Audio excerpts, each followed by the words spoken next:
गाहे गाहे बाज खां ई किस्सा पारी न रहा, यानी कभी कभी पुराने किस्से कहानियाँ सुनाते रहना चाहिए।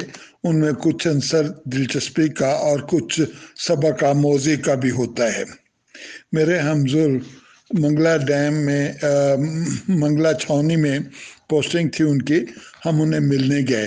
रात को प्रोग्राम बना कि कल सुबह फिशिंग की जाए। उनके बेटे ने फौरन से बैटमैन को और उसने अपने मुतलका शख्स को फ़ोन करके बेट के लिए फ़ौरन केचुओं का इंतज़ाम किया। दफ़ा इंग्लैंड गए थे और मेरे एक दूसरे अजीज़ ने उन्हें एक फ़िशिंग रॉड तोहफ़तन दी। ये पार्क्यूपाइन यानी वो खारपुश्त के लंबे स्याह सफ़ेद कांटों से बनी हुई फिशिंग रॉड थी, और ये इसके कांटे बहुत खारपुश्त के कांटे लचकदार और स्याह सफ़ेद और बहुत मजबूत होते हैं। उससे बनी हुई ये कीमती फिशिंग रॉड, इसके साथ चरखी, डोर लपेटने के लिए और कुछ दीगर लवाजमात भी थे।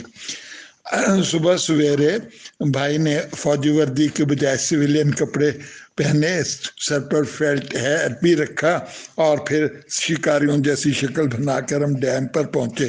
सारी फैमिली पुरजोश भी थी।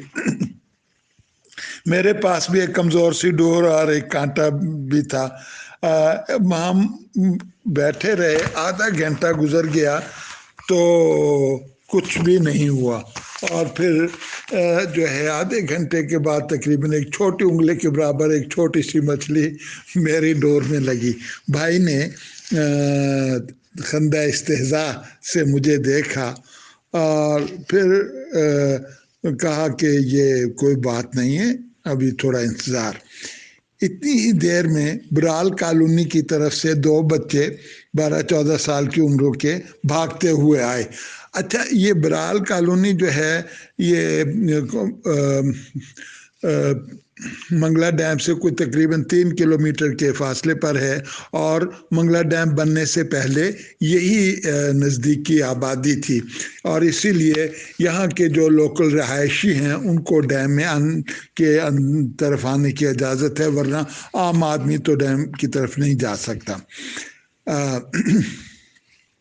ये बच्चे जो हैं भागते भागते आए, उनके हाथ में एक पेप्सी का डिब्बा था और उस पर कुछ डोरी सी लिपटी हुई थी, और ये दोनों बहन भाई लग रहे थे और भागते भागते आए और भागते हुए थोड़ा सा पानी के अंदर तक चले गए।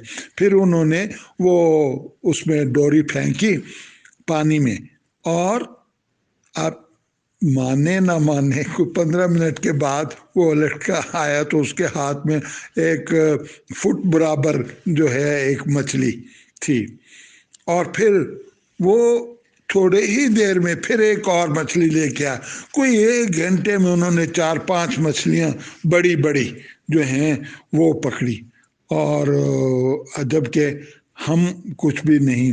वो जो फैंसी फिशिंग रॉड जो थी उसने कोई काम नहीं दिखाया। मेरा कहने का मतलब ये है कि at times machines do count, but not only the machines, the man behind machine also count. वो बच्चे जो हैं उनका एक साथ एक बड़ा आदमी था जो उसने बताया मैं इनका चाचा हूँ, और उसने बताया बड़े कॉन्फिडेंस के साथ कि जब हमारे कोई मेहमान आते हैं तो बस हम यहाँ आ जाते हैं और 4-5 मछलियाँ पकड़ के ले जाते हैं। उसने ऐसे बात की जैसे ये कोई दुकान हो फिश की।